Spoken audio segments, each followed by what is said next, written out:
सब कैसे हैं। मैं उम्मीद करता हूँ आप सब बहुत अच्छे होंगे। तो चलिए विद्यार्थियों, आप सबको आपके अपने पसंदीदा चैनल RS Academy 24 को तहे दिल से स्वागत करता हूँ। तो चलिए बच्चे, आज हम लोग 9th क्लास के केमिस्ट्री का अध्याय 1 देखेंगे, जो लेक्चर नंबर 2 होगा। आज हम लोग लेक्चर नंबर 1 पिछले क्लास में कल हम लोग देख लिए थे, नहीं? तो आज हम लोग क्लास 9th क्लास का चैप्टर 1 लेक्चर 2 देखेंगे, जिसमें आज हम लोग पढ़ेंगे पदार्थों की अवस्था के बारे में कुछ हम लोग अध्ययन करेंगे, नहीं? चलिए विद्यार्थी, बिना देर किए हम लोग शुरू करते हैं। अब हम लोग यहाँ पर टॉपिक आ गया पदार्थों के भौतिक गुणों पर आधारित वर्गीकरण। विद्यार्थियों, पदार्थों के वर्गीकरण करने का आधार दो होते हैं, दो तरह से वर्गीकृत किया जा सकता है। पहला भौतिक गुणधर्मों के आधार पर, दूसरा आपका रासायनिक गुणधर्मों के आधार पर वर्गीकृत किया जा सकता है। तो हम लोग पदार्थों की रासायनिक गुणधर्मों के आधार पर वर्गीकरण अध्याय 2 में देखेंगे। इसके से पहले हम लोग इस अध्याय के अंदर भौतिक गुणों के आधार पर वर्गीकरण देखेंगे विद्यार्थियों, आज हम लोग, नहीं? तो चलिए बिना देर किए हम लोग टॉपिक को शुरू करते हैं। भौतिक गुणधर्मों पर आधारित वर्गीकरण अर्थात पदार्थों के अवस्थाएं के बारे में देखेंगे, स्टेट ऑफ मैटर। विद्यार्थियों, पदार्थ की जो भौतिक अवस्थाएं होती हैं वो 3 ठोस, द्रव और एक गैस होता है। 2 और अवस्थाएं होते हैं, जिसमें एक को कहा जाता है प्लाज्मा अवस्था और एक आपका जो पांचवा होता है उसको बोलते हैं बोस-आस्टीन कंडेंसेट अवस्था कहा जाता है। यानी कि मूल रूप से पदार्थों की 5 अवस्थाएं होते हैं, पर हम लोग 3 अवस्था के बारे में डिटेल्स में अध्ययन करेंगे, नहीं? तो प्लाज्मा अवस्था, बोस-आस्टीन जो अवस्था है वो दोनों का यहाँ पर उतना जिक्र नहीं है। बस प्लाज्मा अवस्था अत्यधिक उच्चतम तापमान होने के कारण उत्पन्न होता है। जब किसी पदार्थ का तापमान अत्यधिक होता है, बहुत काफी होता है, नहीं, तो प्लाज्मा अवस्था उत्पन्न होता है। जैसे सूर्य का तापमान 6000 डिग्री सेल्सियस होता है, यानी सूर्य प्लाज्मा अवस्था में होता है। ज्वालामुखी जहाँ उत्पन्न होता है वहां भी प्लाज्मा अवस्था उत्पन्न होता है। तो अब यहाँ पर हम लोग बस इतना याद रखना आप लोग कि उच्च तापमान के कारण प्लाज्मा अवस्था उत्पन्न होता है। तो चलिए विद्यार्थी, हम लोग ठोस अवस्था के बारे में अध्ययन करते हैं, द्रव और गैस, यानी 3 अवस्थाएं के बारे में विस्तार रूप से हम लोग इस अध्याय के अंदर अध्ययन करेंगे। तो विद्यार्थियों, आपका ठोस, ठोस यानी कि सॉलिड। अब सर ठोस का मतलब होता क्या है? ठोस एक ऐसा पदार्थ होता है जिसका आकार एवं आयतन दोनों क्या होते हैं? निश्चित होते हैं। आयतन एवं आकार दोनों निश्चित होता है। अब निश्चित क्यों होते हैं? जैसे हम कोई एक ठोस पदार्थ की टुकड़ा लेते हैं, जैसे विद्यार्थियों लोहे की एक टुकड़ा लिए हम लोग यहाँ पर, और लोहा यानी कि एक प्रकार का पदार्थ है, ये भी एक प्रकार का क्या है? पदार्थ है, और ये ठोस पदार्थ है। कौन सा पदार्थ है? ठोस पदार्थ है। अब ठोस पदार्थ क्यों बोले इसको? जब यहाँ पर लोहे की एक टुकड़ा ले लिया हम लोग, नहीं? अब ये लोहे की टुकड़ा को माइक्रोस्कोप की सहायता से अगर देखेंगे तो इसके अंदर बहुत सारे छोटे छोटे कण दिखाई देते हैं। इस प्रकार से विद्यार्थियों, नहीं, बहुत छोटे छोटे कण, ये जो आपका कण है ये आपस में मिल करके एक लोहे की संरचना का निर्माण करता है, एक लोहा का निर्माण करता है विद्यार्थियों, नहीं? यानी कोई भी पदार्थ है वह छोटे छोटे कणों से मिलकर बना होता है। पिछले वीडियो में हम लोग देखे हैं। तो यहाँ पर आपका ये जो पदार्थ के कण है, लोहे के जो कण है, ये कण एकदम एक दूसरे के क्या है? पास पास, बहुत नजदीक है। इसीलिए इसका यानी आयतन और आकार क्या होता है? निश्चित होता है विद्यार्थियों। आयतन एवं आकार दोनों क्या होता है? निश्चित होता है, नहीं? ये ध्यान दीजिएगा, आकार एवं आयतन दोनों क्या होगा? निश्चित होता है, दोनों फिक्स होता है, नहीं?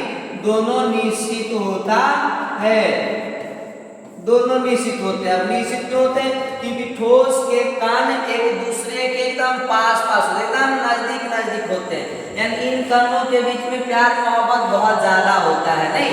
आप भी जिससे ज्यादा मोहब्बत करते हैं उसके ज्यादा करीब होते हैं, जिससे नहीं करते उससे क्या होते रहते हैं? दूर दूर रहते हैं, दूर रहना पसंद करते हैं। तो उसी प्रकार यहाँ पर भी ठोस के जो कण है एक दूसरे के पास पास रहना पसंद करते हैं। यानी कि ये ठोस के कणों के बीच जो मोहब्बत होता है वो ज्यादा होता है नहीं, इसलिए इसका आयतन और आकार क्या होता है विद्यार्थियों, निश्चित होता है। अब ये भी देखेंगे कि इसके कण एक दूसरे के पास पास होते क्यों है, क्या रीजन है, तो अब इसको भी देखेंगे हम लोग नहीं। इससे पहले अब द्रव के बारे में समझते हैं। द्रव क्या होता है, वे पदार्थ जिसका आकार अनिश्चित होता है और आयतन निश्चित होता है, उसको हम लोग बोलते हैं क्या, द्रव पदार्थ। तो वही द्रव पदार्थ भी इस तरह से हम लोग ले लेते हैं विद्यार्थियों नहीं, द्रव पदार्थ नहीं। अब ये भी द्रव पदार्थ आपका ले लिए हम लोग, ये भी छोटे छोटे कणों से मिलकर बना हुआ है, परंतु ये जो द्रव के कण हैं ये थोड़ा दूर दूर स्थित होते हैं नहीं, ठोस की अपेक्षा क्या होते हैं, हल्का दूर दूर स्थित होते हैं नहीं। यानी इसमें समझेंगे हम लोग इसके जो कण है हल्के दूर दूर है ठोस की अपेक्षा, क्योंकि द्रव के कणों के बीच जो प्यार मोहब्बत की बात होता है वो ठोस की अपेक्षा क्या होता है, कम होता है नहीं, इसलिए कण हल्का सा क्या होते हैं, दूर दूर रहना पसंद करते हैं, दूर दूर रहते हैं नहीं। यहाँ पर देख सकते हैं एक कणों के बीच में एकदम बहुत कम दूरियां है, बहुत कम आपका रिक्त स्थान, परंतु इस कणों के बीच में थोड़ा सा दूरी क्या है, अधिक है, किसकी अपेक्षा, ठोस की अपेक्षा। अब इसके कणों के बीच थोड़ा सा दूरियां बढ़ गया है, कण थोड़ा दूर दूर स्थित है, इसलिए इसका आकार आपका क्या होता है बच्चे, आकार अनिश्चित होता है, क्या होता है, अनिश्चित होता है नहीं। ध्यान देंगे विद्यार्थियों, आकार क्या होगा, अनिश्चित होता है नहीं, एवं आयतन क्या होता है, निश्चित हो जाता है, आयतन क्या होता है, निश्चित होता है नहीं। ये ध्यान से समझेंगे विद्यार्थियों हम लोग नहीं, आयतन क्या होता है, निश्चित होता है नहीं। अब यहाँ पर जैसे आप मान लीजिए कोई हम लोग द्रव पदार्थ लेते, जैसे मान लीजिए द्रव पदार्थ है, अब ये द्रव इसमें मान लीजिए 1 लीटर जल भरा हुआ है, अब ये जल जो है बोतल में भरा थी, बोतल के आकार का हो गया। अब यही जल को यदि हम लोग ग्लास में डालेंगे तो किसका आकार ले लेता है, ग्लास का आकार ले लेता है नहीं, लेकिन 1 लीटर जल को जब बोतल से ग्लास में डालेंगे तो 1 ही लीटर रह जाएगा, उसका आयतन फिक्स रहेगा, आयतन बदलेगा नहीं। यहाँ पर हम लोग द्रव के बारे में समझे विद्यार्थियों क्या, कि द्रव जो होता है उसकी आकार बदल जाती है परंतु आयतन बदलता नहीं है। ये सिंपल अपने घर में भी इसको ट्राई कर सकते हैं विद्यार्थियों लोग। आपके घर में दूध होता होगा, आप दूध को 1 लोटा दूध लीजिएगा, 1 लीटर दूध लीजिएगा, अब वो दूध को लोटे में डालिएगा तो किसके जैसा हो जाएगा, लोटे के जैसा हो जाएगा। अब वही दूध को यदि आप मान लीजिए बॉटल में डाल देते हैं तो किसका आकार ले लेगा, बॉटल का, लेकिन आप जितना दूध की मात्रा लिए थे दूध की मात्रा क्या रहेगा, उतना ही रहेगा। अगर 1 लीटर लिए तो 1 ही लीटर, 2 लीटर लिए तो 2 ही लीटर, यानी उसका आयतन बदलता नहीं है विद्यार्थियों नहीं। अब हम लोग गैस को देखते हैं, गैस क्या होता है सर, तो कोई भी हम लोग गैस पदार्थ ले लेते हैं। अब गैस के जो कण होते हैं वो बहुत दूर दूर स्थित होते हैं, इन लोगों में प्यार मोहब्बत का कोई बात ही नहीं हो, तो किसी से कोई मतलब नहीं रखते हैं नहीं, गैस के कण काफी दूर दूर स्थित होते हैं नहीं। अब इसके गैस के कण काफी हद तक दूर दूर स्थित हैं, तो क्या इसका आकार व आयतन निश्चित होगा, नहीं, इसका आकार व आयतन दोनों क्या होता है विद्यार्थियों, अनिश्चित होता है। यहाँ पर हम लोग लिख सकते हैं कि गैस का जो आयतन और आकार नहीं, क्या बच्चे, आकार एवं आयतन, आकार एवं आयतन नहीं, आयतन दोनों क्या होता है विद्यार्थियों, अनिश्चित होता है, दोनों क्या होता है, अनिश्चित, क्या होगा, अनिश्चित होगा नहीं। ये ध्यान से समझेंगे हम लोग इसको नहीं, कि जो आपका गैस के कण काफी दूर होते हैं इसलिए इसका आकार व आयतन क्या होता है, अनिश्चित होता है बच्चे नहीं। अब हम लोग यहाँ पर तो अब इसका डिफिनेशन भी आपको समझ में आ गया होगा, रटना नहीं है विद्यार्थियों नहीं, समझ कर याद रखना, हम लोग रटिएगा आज कल भूल जाइएगा, इसलिए समझेंगे ध्यान से। अगर नहीं भी समझ में आता है तो आप हमें कमेंट कीजिए, मैं फिर से उस टॉपिक को रिपीट करूंगा, या फिर वीडियो को आप दोबारा करके देखिए 2 3 4 बार, आपका ऑटोमेटिक समझ में आ जाएगा। तो अब देखते हैं बच्चों लोग इसका डिफिनेशन का, ठोस किसको बोलेंगे, यहाँ डिफिनेशन सबका आप खुद से बना सकते हैं। ठोस वैसे पदार्थ जिसका आयतन एवं आकार दोनों क्या हो, निश्चित हो, उसे क्या बोलेंगे हम लोग, ठोस कहते हैं। और इसकी एग्जाम्पल की बात की जाए तो आपका ईंट देखे होंगे, सबका घर पक्का का है, यानी ईंट देखे होंगे, ईंट कौन सा पदार्थ है बच्चे? ठोस। अब पत्थर देखे होंगे, पत्थर भी कौन सा पदार्थ होता है? ठोस। आप अपने पेन यूज किया होगा, पेन यानी कलम, पेन यानी क्या हो गया? कलम। कलम भी कौन सा पदार्थ है विद्यार्थियों? ठोस। नहीं, आपका किताब होगा, वो भी कौन सा पदार्थ है? ठोस पदार्थ है। यानी किताब को आप मेज पर रखिएगा तो वैसा ही आकार रहेगा, बेंच पर रखिएगा वैसा ही आकार रहेगा। आप गोदरेज में डाल दीजिएगा, बुक का आकार बदलता है? नहीं बदलता है। अब जैसे पेन को हमने हाथ में रखा, पेन का आकार जैसा था वैसा ही है। अब पेन को मान लीजिए नीचे डेस्क पर रख देंगे तो भी वही आकार का, पोडियम पर रख देंगे तो यही आकार रहेगा, यानी इसका आकार बदल नहीं रहा है और आयतन भी नहीं बदलेगा। ये मान लीजिए कि 10 ग्राम है तो डेस्क पर भी रखेंगे तो 10 ही ग्राम ना होगा, 15 ग्राम हो जाएगा, 10 ही ग्राम रहेगा। अगर इसका वजन मान लीजिए 5 ग्राम है तो हम पोडियम पर रखेंगे तो भी कितने ग्राम रह जाएगा? 5 ग्राम का ही रहेगा विद्यार्थियों। नहीं, यानी कि आयतन और आकार दोनों क्या होता है? निश्चित होता है। नहीं, इसके बाद हम द्रव के बारे में समझते हैं। अब द्रव का एग्जाम्पल जैसे जल, दूध, नहीं जल, दूध, घी, तेल, ये सब आपका कौन सा पदार्थ है विद्यार्थियों? द्रव पदार्थ है। कौन सी पदार्थ है? द्रव। यानी कि इसकी आकार अनिश्चित और आयतन क्या होगा आपका? निश्चित होता है। आकार अनिश्चित और आयतन निश्चित होता है विद्यार्थियों। नहीं, इसके बाद गैस का आकार एवं आयतन दोनों क्या होता है? अनिश्चित। जैसे एलपीजी, आपके सबके घर में एलपीजी रसोई घर में उपयोग किया जाता होगा, लिक्विड पेट्रोलियम गैस बोला जाता है। अब ये गैस बचे यदि आपके सिलेंडर में डालें तो किसके आकार का है? बड़ा सिलेंडर में डालें तो बड़ा सिलेंडर का, छोटा में डालेंगे तो छोटे सिलेंडर के आकार ले लेगा। नहीं, अगर वो गैस वहां से अगर लीक करके निकल गया तो जितना दूर रूम में है वो पूरा रूम का आकार ले लेगा, यानी आकार बदलते जा रहा है और इसका आयतन भी क्या होता है? बदल जाता है, अनिश्चित होता है। कैसे अनिश्चित होता है? आप देखे होंगे जब भी सिलेंडर से एलपीजी गैस निकलेगा, अब वो जब तक सिलेंडर में था पूरा सिलेंडर का आयतन को घेर लिया था। अब वही गैस जब किचन में बाहर निकला तो अब किचन का जितना आयतन था वो पूरे किचन की आयतन को कवर कर लेता है। इसलिए हम लोग बोलते हैं कि गैस का कार्य और आयतन दोनों क्या होता है? अनिश्चित। तो सिंपल डिफिनेशन बोल सकते हैं विद्यार्थियों, वैसे पदार्थ जिसका कार्य और आयतन क्या हो? निश्चित, उसको क्या बोलेंगे हम लोग? ठोस। और द्रव वैसे पदार्थ जिसका आकार अनिश्चित परंतु आयतन क्या हो? निश्चित, उसको क्या बोलेंगे? द्रव। और गैस वैसे पदार्थ जिसका कार्य और आयतन दोनों क्या होता है?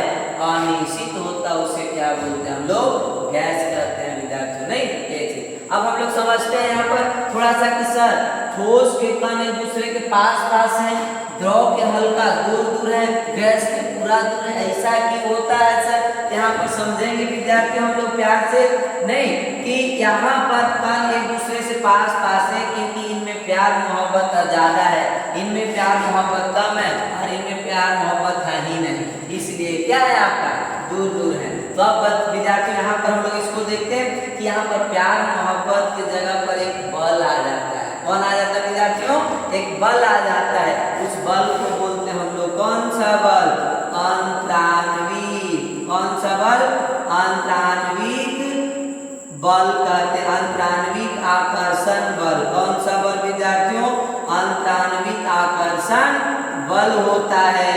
हमने पिछले वीडियो में पढ़ा था, नहीं, पदार्थ के गुणधर्म के, पदार्थ के कणों का विलाक्षणी गुण में, कि पदार्थ के कण एक दूसरे को क्या करते हैं? आकर्षित करके दूसरे को बांध कर रखते हैं। नहीं, अब आकर्षित करेंगे कब? जब आकर्षण बल लगेगा तब। तो ठोस के अंदर जो अंतरान्विक आकर्षण बल होता है वो ज्यादा होता है विद्यार्थियों। क्या होता है? ज्यादा, यानी कि उच्चतम होता है। क्या होता है? उच्चतम होता है। इसलिए ठोस के कण एक दूसरे के पास होते हैं। इन कणों के बीच में बहुत ज्यादा अंतरान्विक आकर्षण बल होता है, इसलिए एक दूसरे के क्या है? पास पूरे सटे हुए रहते हैं। नहीं, लेकिन यहाँ पर जो आपका अंतरान्विक आकर्षण बल है ठोस की अपेक्षा कम, यानी कि यहाँ पर हम लोग उच्च बोल सकते हैं। यहाँ उच्चतम का मतलब सबसे ज्यादा, उच्च का मतलब ठोस से कम। इसमें मध्यम होता है आपका अंतराण्विक आकर्षण बल, यानी ठोस से कम और गैस से ज्यादा, यानी बीचों बीच का होता है। इसमें ठोस के कणों से कम आकर्षण बल होता है और गैस के कणों से अधिक आकर्षण बल होता है। किसके कणों के बीच? द्रव के कणों के बीच। और इसके जो कणों के बीच होता है अंतराण्विक आकर्षण बल, वो निम्न होता है विद्यार्थियों। कौन सा होता है? निम्न, मतलब न के बराबर होता है। जब आकर्षण बल नहीं तो एक दूसरे से दूर दूर ही न रहेंगे, इसलिए गैस के कण दूर दूर, द्रव का उससे थोड़ा कम दूर पर, और ठोस के एकदम पास पास होते हैं। नहीं, ये चीज हम लोग समझ गए कि कणों के बीच में इस तरह की स्थिति होता है, अंतराण्विक आकर्षण बल के कारण ऐसा स्थिति होता है। नहीं, तो आप सिंपल सा, जिस पदार्थ के कणों के बीच अंतराण्विक आकर्षण बल ज्यादा है, उच्चतम है, तो वो उसके कण एक दूसरे के एकदम पास पास होंगे, और जिनमें जैसे जैसे अंतराण्विक आकर्षण बल कम होते जाएगा, कणों के बीच जो आपका दूरियां है वो भी क्या होते जाता है? आपका बढ़ते जाता है विद्यार्थियों। ने तो भी याद रखना कि अंतराण्विक जो स्थान या दूरियां, अंतराण्विक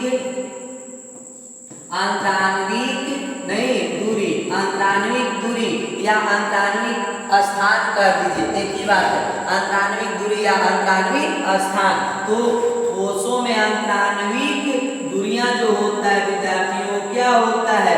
कम होता है। क्यों कम हो रहा है? क्योंकि इसके कण एक दूसरे के पास पास है, खाली जगह है कहीं, बहुत कम आपका होता है, बहुत कम आपका अंतराण्विक दूरियां होता है। नहीं, तो आपसे पूछे नहीं, किस प्रकार के पदार्थों में अंतराण्विक दूरियां सबसे कम होता है, तो सबसे कम किस में होगा? आपका ठोस में सबसे कम होगा। ठोस से ज्यादा आपका किस में होगा? द्रव के अंदर होगा। किस में होगा? द्रव में। नहीं, किससे? ये ठोस की अपेक्षा द्रव के कणों के बीच जो अंतराण्विक दूरियां है वो क्या है विद्यार्थियों? ज्यादा है। और द्रव से भी ज्यादा आपका किसके बीच में हो जाएगा? गैस के कणों के बीच में काफी दूरियां होता है, क्योंकि यहाँ पर निम्न बल है ना, अंतराण्विक बल क्या है? निम्न है, इसलिए वहां पर अंतराण्विक दूरियां क्या हो जाएगा? अत्यधिक हो जाएगा। और गैस का द्रव बेचारा बीचों बीच रहेगा। नहीं, गैस के कणों के बीच की दूरियां से द्रव के गैस के कणों के बीच की दूरी क्या होता है? कम। नहीं, और द्रव के कण के बीच की दूरी ठोस के कणों के बीच की दूरियां से क्या होता है? ज्यादा होता है विद्यार्थियों। नहीं, तो सब विस्तार रूप से आगे हम लोग जब ठोस द्रव गैस के प्रॉपर्टीज देखेंगे तो वहां पर और विस्तार से बताने की कोशिश करेंगे बच्चे हम। नहीं, तो अब उम्मीद करता हूं कि आप ये समझ गए हम ठोस द्रव और गैस। तो अब चलिए तीनों के डिफिनेशन लिखते हैं हम लोग। नहीं, अब डिफिनेशन अब आ गया विद्यार्थियों हम लोग को। नहीं, प्यारा सा डिफिनेशन क्या है? ठोस अवस्था। कौन सी अवस्था? ठोस यानी सॉलिड। नहीं, सॉलिड किसको बोलेंगे? सर्वे पदार्थ जिसका कार्य और आयतन दोनों क्या हो? निश्चित हो, उसे क्या कहते हैं? ठोस कहते हैं। जैसे पेन आपने प्रतिदिन यूज करता होगा, पेन भी कौन सा पदार्थ है? ठोस पदार्थ। उसका आकार बदलता नहीं है। आप लिखेंगे हाथ में पकड़कर तो भी उसी आकार का रहेगा, आप अपने बैग में डाल देंगे तो भी पेन का आकार वही रहेगा। बदलता है क्या? नहीं बदलता है। इसलिए ये आपके प्रकार का ठोस है। किताब को आप बाहर बेच कर रख के पाना पलट कर पढ़िए तो भी वही आकार रहेगा, और वो किताब को फिर मोड़ करके बैग में डाल दिए तो भी वही आकार रहेगा। पत्थर आपने देखा होगा, नहीं, वो भी आपका उसका आकार बदलता है। लोहा, बेंच, ये सब एक प्रकार के ठोस हैं, क्योंकि ये सब में से किसी का आकार व आयतन बदलता नहीं है, निश्चित होता है। हाँ, अब सर पेन को तो हम तोड़ सकते हैं, उसके आकार तो बदल जाएगा। हाँ, कब? जब आप जबरदस्ती उस पर कोई बाह्य बल लगाइएगा, तब वो आपका ज्यादा बल लगाने के बाद तब वो अपना आकार बदलेगा, लेकिन ऐसे सामान्य स्थिति में उसका आकार बदलता नहीं है। इसलिए सबको बोल सकते हम लोग कौन सा पदार्थ है? ठोस पदार्थ है विद्यार्थियों। नहीं, चलिए इसके बाद आगे देखते हैं हम लोग द्रव यानी कि लिक्विड। द्रव किसको बोलते हैं? लिक्विड बोलते हैं। नहीं, जितने भी पेय पदार्थ होते हैं वो सब, पीने वाले जो पदार्थ होते हैं सब के सब क्या है विद्यार्थियों? द्रव होते हैं। नहीं, लिक्विड। तो इसका डिफिनेशन क्या? वे पदार्थ जिसका आकार क्या होता है? अनिश्चित और आयतन निश्चित हो, उसे हम लोग क्या बोलेंगे?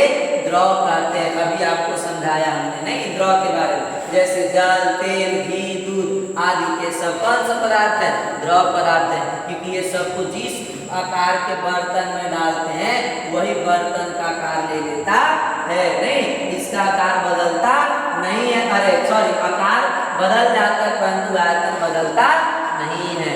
नहीं, ये सब जल, तेल, घी, दूध जिस प्रकार के बर्तन में, जिस आकार के बर्तन में डालिएगा वो बर्तन का आकार ले लेता है। नहीं, ऐसे बच्चे, तो इसमें हम लोग ऐसे पदार्थ को द्रव बोलते हैं। नहीं, और आप बहुत सारे एग्जाम्पल, एल्कोहल जो शराब पी करके लोग बदमाशी करते हैं। नहीं, तो एल्कोहल भी एक प्रकार का क्या है, द्रव पदार्थ है। नहीं, ये चीज।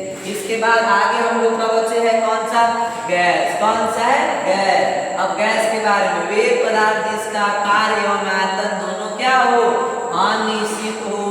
नहीं, उसी को हम लोग क्या बोलेंगे, गैस कहते हैं। दोनों अनिश्चित होता है, क्यों होगा आपको पीछे बताया हमने। नहीं, क्योंकि इसके कानों के बीच अंतरांगिक आकर्षण बल बहुत कम होता है, न के बराबर होता है। नहीं, जब अंतरांगिक आकर्षण बल होगा नहीं तो कण क्या होगा आपका, काफी दूर होंगे।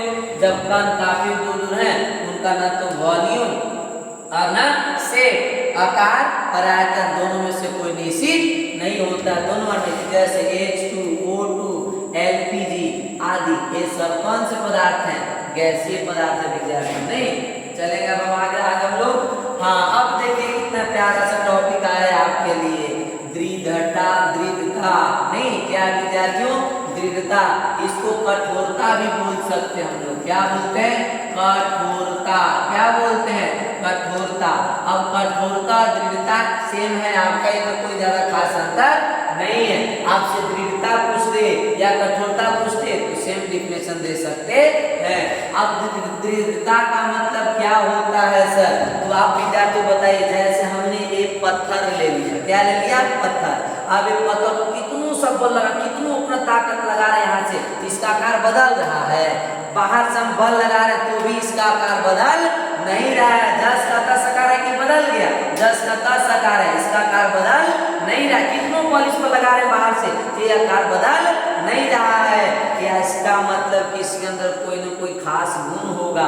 क्यों नहीं बदल रहा है, क्योंकि इसके कठोर है, इसके अंदर कठोरता का गुण है, ये इसके अंदर दृढ़ता का गुण है।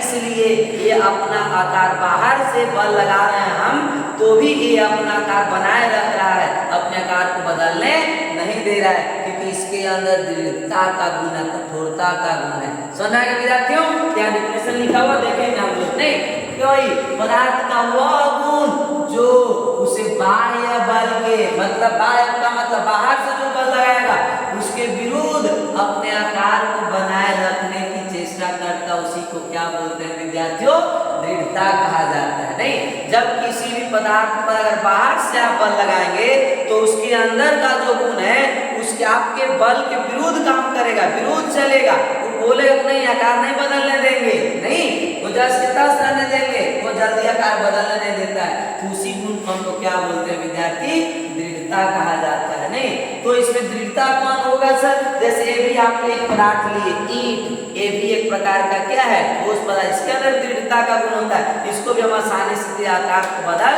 नहीं सकते हैं क्योंकि इसके अंदर दृढ़ता का गुण है।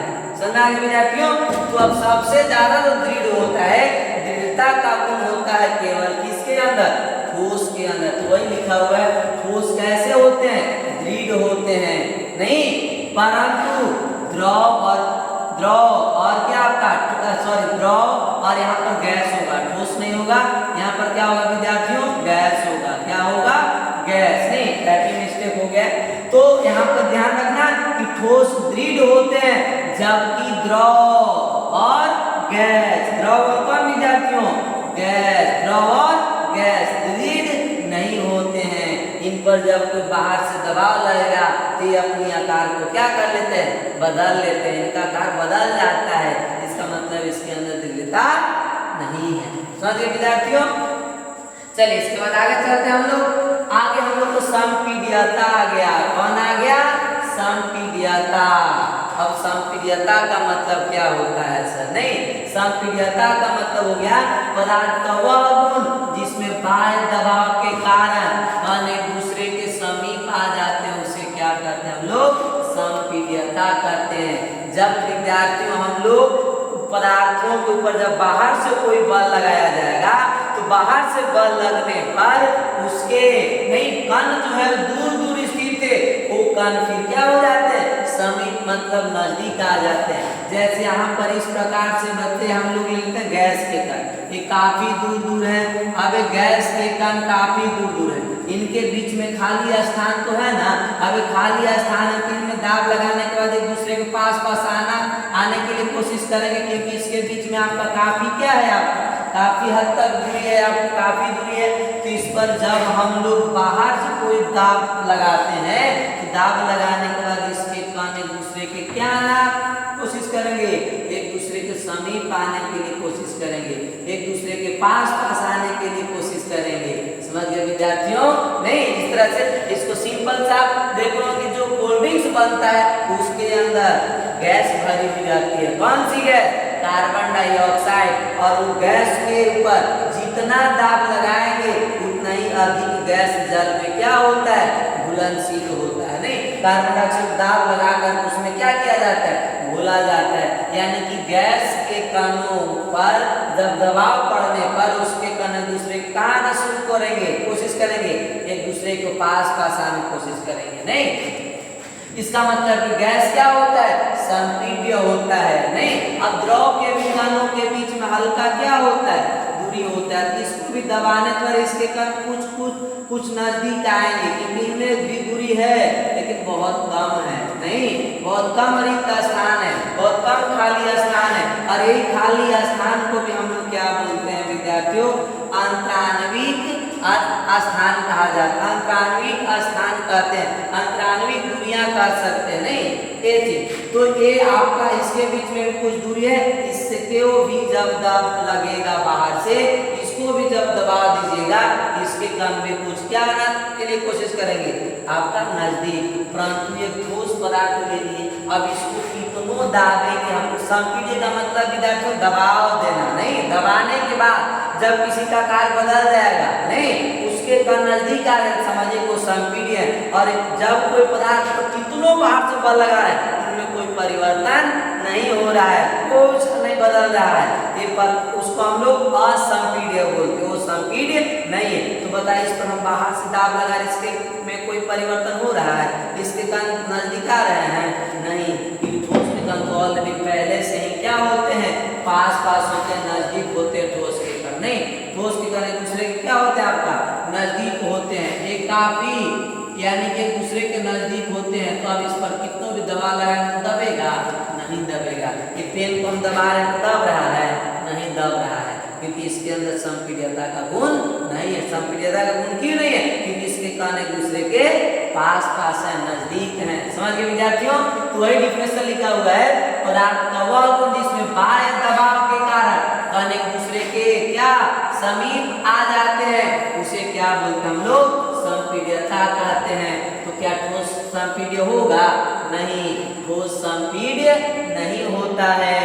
जबकि द्रव पूरा संपीड्य नहीं होता है, परंतु हल्का फुल्का ठोस की अपेक्षा ज्यादा होता है ना, ठोस की अपेक्षा वो हल्का संपीड्य होता है। लेकिन सबसे ज्यादा जो संपीड्य होता है वो कौन होता है, गैस। अर्थात गैस सर्वाधिक संपीड्य होता है। नहीं, गैस क्या है, सर्वाधिक संपीड्य, मतलब सबसे ज्यादा जो संपीड्य वो कौन है विद्यार्थियों, आपका गैस है। कौन है, गैस। तो आपसे पूछे कि सबसे अधिक संपीड्यता का गुण किसमें पाया जाता है, तो गैस में सबसे ज्यादा पाया जाता है विद्यार्थियों। किसमें, गैस में, इसके बाद हल्का फुल्का द्रव में, और द्रव और ठोस में तो आपका इसके कण ऑलरेडी नजदीक होते ही है। नहीं, तो इसमें ना के बराबर आपका होता है संपीड्यता। द्रव में हल्का फुल्का होता है, लेकिन सबसे ज्यादा किसमें होता है, गैस के कणों के बीच में या गैसीय पदार्थ के अंदर संपीड्यता का गुण ज्यादा होता है। क्यों होता है, क्योंकि गैस के कण काफी दूर है। अगर इसे हम दाब लगाएंगे तो ये और नजदीक आ जाएंगे, क्योंकि इसके बीच में तो खाली जगह है, लेकिन ठोस के बीच में आपको खाली जगह है कहीं नहीं, कितना दबा दीजिएगा तो आप नजदीक आएंगे, ऐसा नहीं करें, जगह है तब आएंगे। ये है बच्चे आपका नहीं संपीड्यता। समझ गए? इसके बाद आगे हम लोग देखते हैं, अगला टॉपिक हम लोग का तरलता है। कौन सा है विद्यार्थियों, तरलता। नहीं, ये तरलता के बारे में हम लोग अध्ययन करेंगे। अब तरलता क्या है सर, आप सिंपल सा वर्ड में कह सकते हैं जैसे ये हम लोग पानी लिए, क्या लिए? पानी। नहीं, अब एक हम लोग यहाँ पर पेन लिए, अब पेन को यहाँ पर रखे तो ये कहीं बह रहा है, ये जस के तस है ना, कि कहीं जा रहा है? कहीं नहीं जा रहा है, यानी कि ये तरल नहीं है, इसके अंदर तरलता का गुण नहीं है, इसलिए ये कहीं जा नहीं रहा। जस के जब तक इस पर कोई बाहर से बल नहीं लगाएंगे तब तक ये गति नहीं करेगा, बहवे नहीं करेगा, जहाँ वहीं रह जाएगा। लेकिन यही विद्यार्थी जब एक बोतल से पानी को गिराएंगे, किससे गिराएंगे? पानी को गिराएंगे, हाथ को गिराने के बाद इसको नीचे आ रहा है कि नहीं आ जा रहा है, यानी कि बह गया पानी, हाथ पर रुक नहीं रहा है, इसका मतलब जल तरल पदार्थ, जल के अंदर तरलता का गुण पाया जाता है। समझ गए विद्यार्थियों? और इसके को गैस भी क्या होता है? तरल होता है। गैस को भी रखे तो बह जाते हैं, जगह से दूसरे जगह पर नहीं पहुंच जाएगा, बिना उसमें कोई बल लगाए हुए, नहीं बिना उसमें कुछ किए, बस बाहर निकाल कर छोड़ दीजिए, वो खाली जगह मिलने पर तुरंत क्या हो जाता है? तैरने लगता है, बहने लगता है। नहीं, तो उसी को हम लोग बोलते हैं कौन चीज? तरल। डेफिनेशन में लिखा हुआ होगा, पदार्थ के बहने की प्रवृत्ति को क्या कहते हैं हम लोग? तरलता कहते हैं। इसमें द्रव और गैस क्या होती है? बहती है, इसलिए इन्हें क्या बोला जाता है? तरल पदार्थ कहते हैं। गैस और द्रव ही केवल बहता है, ठोस बहता नहीं है। आप एक पत्थर को भी हाथ पर रखे, कहीं जा रहा है, लेकिन पानी को गिराया तो बह गया था, नहीं, लेकिन ये पत्थर बह नहीं रहा, इसके अंदर तरलता का गुण नहीं पाया जाता है। क्या ध्यान रहेगा विद्यार्थियों कि जो पदार्थ बह जाएगा, बहने का मतलब कि एक जगह पर रखेगा दूसरे जगह तक भागते जाएगा, तो उसको बोलेंगे कि उस पदार्थ की क्या है? तरलता। उसके अंदर तरलता का गुण है, वो तरल पदार्थ है। जैसे जल हो गया, तेल हो गया, घी हो गया, इस सबको खुले बर्तन में रखे से कहीं रख दीजिए खुले जगह पर, तो वह बहना शुरू कर देता है, बहने लगता है। नहीं, गैस को भी यदि आप टंकी का जो रेगुलेटर उसको ढीला कर दीजिए, अगर रेगुलेटर खराब हो गया तो गैस ऑटोमेटिक क्या होने लगता है? बाहर निकलने लगता है। वो गैस के अंदर बहने की प्रवृत्ति होता है, द्रव के अंदर बहने की प्रवृत्ति होता है, इसलिए सबको कौन सा पदार्थ बोलते हैं? तरल पदार्थ। आपसे पूछे तरल पदार्थ किसको बोलेंगे हम लोग? जो पदार्थ में बहने की गुण होता है, जिसमें बहने की प्रवृत्ति होता है, उसी को क्या बोलते हैं विद्यार्थियों? तरल पदार्थ कहा जाता है, तरलता कहा जाता है। समझ गए? इसके बाद आगे चलते हम लोग। हाँ, एक और चीज यहाँ पर द्रव और गैस ही बह सकता है, लेकिन ठोस में बहने की प्रवृत्ति नहीं होता है, इसलिए ठोस तरल पदार्थ नहीं है। ठोस एक कठोर पदार्थ है, तरल पदार्थ नहीं है। नहीं, यहाँ ध्यान रखेंगे हम लोग। जैसे तरल पदार्थ कौन हो जाएगा आपका? तरल पदार्थ। तरल पदार्थ हम लोग किसको कह सकते हैं विद्यार्थियों? जैसे नहीं, हम लोग तरल पदार्थ बोल सकते हैं किसको? एग्जाम्पल ले सकते हैं हम लोग, जल हो गया, नहीं जल, तेल, नहीं आपका एलपीजी गैस, ये सब द्रव है। कौन सी? गैस। नहीं, H2O2 ये सब क्या है? तरल पदार्थ है। ये आपका द्रवीय पदार्थ है, द्रव है, नहीं, और ये क्या है विद्यार्थियों? गैस है। तो गैस में भी बहने की क्षमता होती है और द्रव में भी बहने की क्षमता, इसलिए द्रव और गैस दोनों कैसा पदार्थ है? तरल पदार्थ। परंतु ठोस तरल पदार्थ नहीं है, ठोस तरल पदार्थ नहीं है। ठोस को तरल पदार्थ नहीं कह सकते हम लोग, नहीं कह सकते, नहीं है। क्यों नहीं है? क्योंकि इसमें बहने की प्रवृत्ति नहीं है। इसको जहाँ रखे हैं बेचारा वहीं शांत दम सीधा क्या रहता है? चुपचाप बैठा हुआ रहता है, कहीं भी चक्कर पकड़ नहीं करता, जहाँ जस के तस रह जाता है। समझ गए विद्यार्थियों? ये आपका ठोस जो होता है वो तरल पदार्थ नहीं है, ये इसको हम लोग कठोर पदार्थ कह सकते हैं। कौन सा पदार्थ? कठोर पदार्थ कह सकते हैं। समझ गए? लेकिन द्रव और गैस कठोर पदार्थ नहीं है। समझ गए? इसके बाद अगला हम लोग का स्लाइड में क्या है? आगे हम लोग का गतिज ऊर्जा, काइनेटिक एनर्जी इसको बोलते हैं। अब गतिज ऊर्जा क्या होता है सर? प्यारा सा टॉपिक है, बहुत आसान से हम लोग समझ रहे, आसान भाषा में विद्यार्थियों। नहीं कि गतिज ऊर्जा काइनेटिक एनर्जी किसको बोलते हैं हम लोग? तो आपने देखा होगा, आपको पिछले वीडियो में बताया तुमने कि अगर बत्ती को जब जला कर तो छोड़ दिया जाता है, अगरबत्ती को जब जलाते हैं तो अगरबत्ती का गंध कुछ दूर तक फैल जाता है, अगरबत्ती का गंध कुछ दूर तक फैल जाता है। या कहीं खाना बन रहा होता है, नहीं हाँ आज बनेगा चिकन बन रहा है, नहीं उसका स्मेल आ रहा है, जिभ में पानी आ जाता है, नहीं तो विद्यार्थियों आपका क्या कि वो गर्मा गर्म खाने का गंध हमारे तक पहुंच जा रहा है। तक फैल जा रहा है। इसका मतलब कि उसके जो आपका गर्मा गर्म खाने के जो कण होंगे, अगरबत्ती के जो कण होंगे वो गति कर रहे हैं, गति कर रहे हैं, तभी तो वहां से यहाँ आ जा रहे हैं ना। अब वो गति कर रहे हैं तो गति करने के लिए उनमें क्या होना चाहिए? ऊर्जा होना चाहिए। नहीं, ऊर्जा होगा तभी ना। तो उनको जब गति करते हैं तो उनमें क्या उत्पन्न होता है? एक ऊर्जा उत्पन्न होता है। उसी ऊर्जा को क्या बोलते हैं हम लोग? गतिज ऊर्जा कहते हैं। जैसे पदार्थ के कणों की गति के कारण उनमें क्या उत्पन्न होती है? ऊर्जा उत्पन्न होता है। नहीं, और यही ऊर्जा जो उत्पन्न होता है इसी को हम लोग क्या बोलते हैं? गतिज ऊर्जा, काइनेटिक एनर्जी कहा जाता है। नहीं, गैसों में सबसे ज्यादा क्या होता है? सर्वाधिक गतिज ऊर्जा होता है। अब इसको समझेंगे हम लोग। नहीं कि जो गैसीय पदार्थ है उसके अंदर आपका जो गतिज ऊर्जा होता है सबसे ज्यादा होता है, परंतु द्रव के अंदर गैस से कम, ठोस के अंदर और कम आपका गतिज ऊर्जा होता है। नहीं, ये चीज इसलिए ठोस के कण उतना ज्यादा गतिशील नहीं होते हैं। नहीं, तो अब यहाँ पर हम देखेंगे कि गैस के कण सर्वाधिक गतिज ऊर्जा क्यों है? क्योंकि तापमान को बढ़ाने पर कणों की गतिज ऊर्जा क्या हो जाती है? बढ़ जाती है। जब कणों की गतिज ऊर्जा बढ़ जाएगी तो कणों की गतिज ऊर्जा बढ़ने पर कणों का गति क्या हो जाता है? तेज हो जाता है। यहाँ पर हम लोग समझेंगे विद्यार्थियों, जैसे यहाँ पर एक हम लोग गर्म खाना बना रहे हैं। इस पात्र के अंदर क्या बना रहे हैं?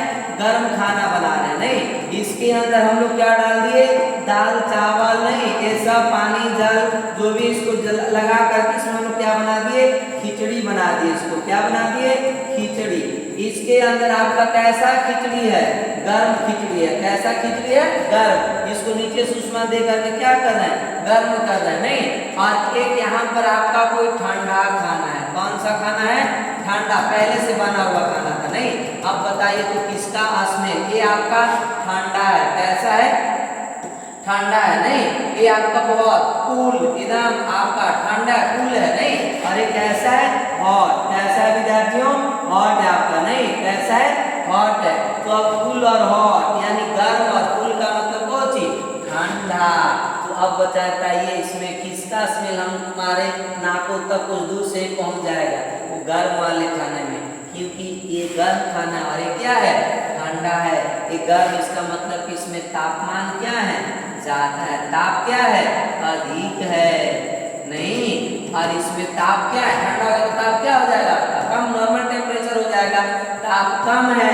जब ताप अधिक है तो इसके कणों के अंदर जो गतिज ऊर्जा होगा, गतिज ऊर्जा वो क्या होगा विद्यार्थियों? अधिक होता है। जब गतिज ऊर्जा जब अधिक होगा तो कणों के बीच जो गति होगा वो भी कुछ हो जाएगा आपका? तीव्र हो जाएगा। क्या हो जाएगा विद्यार्थियों? तीव्र, तेजी से गति करना शुरू कर देंगे। इसलिए गर्मा गर्म खानों का गंध हमें कुछ दूर बैठे मिल जाता है, परंतु ठंडे खाने के अंदर जो तापमान है वो कम होता है। जब तापमान कम है विद्यार्थियों तो इनके अंदर गतिज ऊर्जा भी क्या होगा आपका? गतिज ऊर्जा भी क्या हो जाएगा आपका? कम होगा। जब गतिज ऊर्जा कम होगा तो इसका मतलब गति भी क्या हो जाएगा आपका? धीमा हो जाएगा। क्या हो जाएगा? गति धीमा हो जाएगा। धीमी गति से ना, जब धीमी गति से यदि कणों का गति धीमी हो जाएगा तो गतिज ऊर्जा भी क्या हो जाएगा आपका? कम उत्पन्न होगा। और यहाँ पर जब गति तीव्र होगी तो गतिज ऊर्जा भी ज्यादा बनेगा, यानी गतिज ज्यादा उत्पन्न होगा। नहीं, ये गतिज अधिक बनेगा क्योंकि तापमान भी क्या है आपका? अधिक है। अर्थात हम लोग कह सकते हैं तापमान बढ़ने पर, क्या बढ़ने पर? तापमान बढ़ने पर कणों की गतिज ऊर्जा क्या हो जाती है? बढ़ जाती है। कणों की गतिज ऊर्जा क्या हो जाती है? बढ़ जाती है। तो अब आपसे पूछे ठोस, द्रव, गैस, तीनों में किसका विद्यार्थी गतिज ऊर्जा अधिक होगा, सर्वाधिक होगा? नहीं, तो आपका ठोस, द्रव, गैस किसका होगा? तो गैस का तापमान हम लोग जानते हैं, ठोस, द्रव, गैस, ये तीनों में गैस का तापमान ज्यादा, द्रव का उससे कम और द्रव का उससे भी कम। जैसे सिंपल है, ये आपका जल है।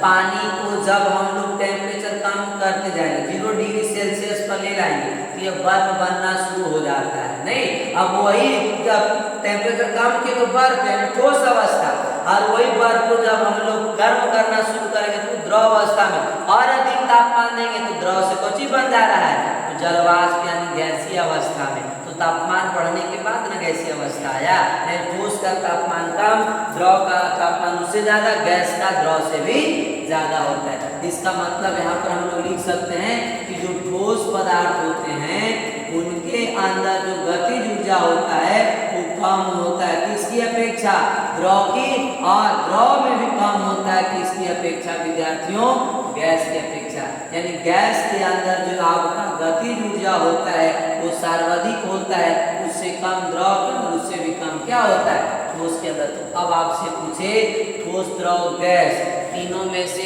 किस प्रकार के पदार्थों के कणों की गतिज ऊर्जा अधिक होगी, तो गैस के कणों की गतिज ऊर्जा क्या होगा, अधिक होगा, द्रव का उससे कम, ठोस का उससे भी कम हो जाता है। समझ गए विद्यार्थियों ये चीज। अरे ध्यान रखिएगा कि जब भी तापमान बढ़ता है, क्या बढ़ता है, ताप बढ़ाने पर, तापमान बढ़ाने पर नहीं, कणों की गतिज ऊर्जा, कणों की गतिज ऊर्जा क्या हो जाती है, गतिज ऊर्जा बढ़ जाती है। गतिज ऊर्जा क्या होती है, बढ़ती है। जितना ज्यादा आप तापमान देंगे उतना ही गतिज ऊर्जा क्या होगा आपका, बढ़ती है, नहीं बढ़ जाती है। तो ये हम लोग का सिंपल टॉपिक था विद्यार्थियों, काइनेटिक एनर्जी, गतिज ऊर्जा, समझ गए। इसके बाद अगला टॉपिक हम लोग देखते हैं घनत्व। कौन सा आ गया विद्यार्थियों, घनत्व, डेंसिटी जिसको कहा जाता है। अब घनत्व क्या होता है सर, नहीं, तो घनत्व यानी डेंसिटी का मतलब किसी पदार्थ के प्रति इकाई आयतन के द्रव्यमान को ही क्या कहते हैं हम लोग, घनत्व कहते हैं। नहीं, किसी भी पदार्थ के प्रति इकाई आयतन में, नहीं, जो उसका द्रव्यमान होगा उसी को क्या बोलते हैं हम लोग, घनत्व कहते हैं। और घनत्व बराबर जो फॉर्मूला होता है विद्यार्थियों वो ध्यान रखिए, घनत्व बराबर हम लोग लिखते हैं क्या, द्रव्यमान। क्या लिखते हैं विद्यार्थियों, द्रव्यमान बटा क्या होता है, आयतन होता है, द्रव्यमान बटा आयतन होता है। इसको लोग D से हो गया डेंसिटी, M से हो गया मास द्रव्यमान, और V से हो गया कौची, वॉल्यूम यानी आयतन। इसका फॉर्मूला भी याद रख सकते हैं। नहीं, घनत्व तो समझ गए, किसी भी पदार्थ के प्रति इकाई आयतन के द्रव्यमान को ही क्या कहा जाता है, घनत्व कहा जाता है। इसका मतलब जिस पदार्थ का घनत्व द्रव्यमान जितना ज्यादा होगा उसका घनत्व भी उतना ही अधिक होगा। समझ आ रहा है, जिस पदार्थ का द्रव्यमान जितना अधिक होगा उसका घनत्व भी उतना ही होता है। समझ गए। अब जैसे समान आकार के दो पदार्थ आप लीजिए, दो ठोस पदार्थ या कोई भी दो समान आकार के पदार्थ ले लीजिए, नहीं, अब वो दोनों में से आप तुलना कीजिए। नहीं, जैसे एक हम लोग ले लिए समान आकार का, हम लोग एक फोम ले लिए, नहीं, फोम का मतलब जैसे जो कार्टून वगैरह जो होता है, एक समान आकार का इतना बड़ा सा कार्टून ले लिए विद्यार्थियों, इतना बड़ा कार्टून ले लिए, और इसी के आकार का एक हम लोग लोहा ले लिए, लोहा के एक टुकड़ा ले लिए। नहीं, ये आपका किसका टुकड़ा है विद्यार्थियों, ये आपका है, नहीं, कार्टून का, किसका है, कार्टून, नहीं, कार्टून, ये कार्टून का टुकड़ा है, और ये आपका लोहा का टुकड़ा है। दोनों की आकार से में बराबर साइज का है। अब दोनों में से बताइए किसका डेंसिटी अधिक होगा। तो अभी हम लोग देखें कि द्रव्यमान को ही क्या कहते हैं, घनत्व। तो समान आकार का कार्टून है, किसके समान है, लोहे का। इसमें कार्टून का जो मास होगा विद्यार्थियों, द्रव्यमान क्या होगा, वो कम होगा, किसकी अपेक्षा, लोहे की। नहीं, इसका जो द्रव्यमान होगा वो अधिक होगा, ज्यादा होगा। नहीं, किसकी अपेक्षा, कार्टून की अपेक्षा। जब इसका द्रव्यमान कम, इसका मतलब कि घनत्व भी क्या हो जाएगा विद्यार्थियों, घनत्व भी कम हो जाएगा, और इसका घनत्व इससे क्या हो जाएगा, ज्यादा हो जाएगा। क्या हो जाएगा, घनत्व अधिक होगा यानी ज्यादा हो जाएगा। समझ गए। तो अब कोई भी दो आप पदार्थ के बीच में तुलना करके आपको कहा जाए तो बताइए कि इसका घनत्व अधिक होगा, तो दोनों का बस आप मास देख लीजिए और दोनों का वेट कितना कितना वजन है, और जिसका वजन ज्यादा होगा, जिसका द्रव्यमान ज्यादा होगा, उसी का घनत्व भी कुछ हो जाएगा, ज्यादा हो जाएगा विद्यार्थियों। समझ गए। एक हम लोग का घनत्व के बारे में। नहीं, तो आज हम लोग यहाँ पर देखिए कुछ मुख्य टॉपिक घनत्व का। नहीं, फिर हम लोग आज अब हम लोग आज यहीं तक घनत्व तक ही छोड़ देते हैं नहीं इस लेक्चर में। फिर हम लोग कल मिलते हैं अगले लेक्चर में नहीं नए वीडियो के साथ नए अंदाज में। तब तक में बच्चे आप ये सब पूरी टॉपिक वाइज अपना नोट डाउन कीजिए, नोट कॉपी बनाइए बहुत बेहतर तरीके से। फिर मिलते हैं हम लोग कल अगले वीडियो में, तब तक के लिए गुड बाय, जय हिंद जय भारत।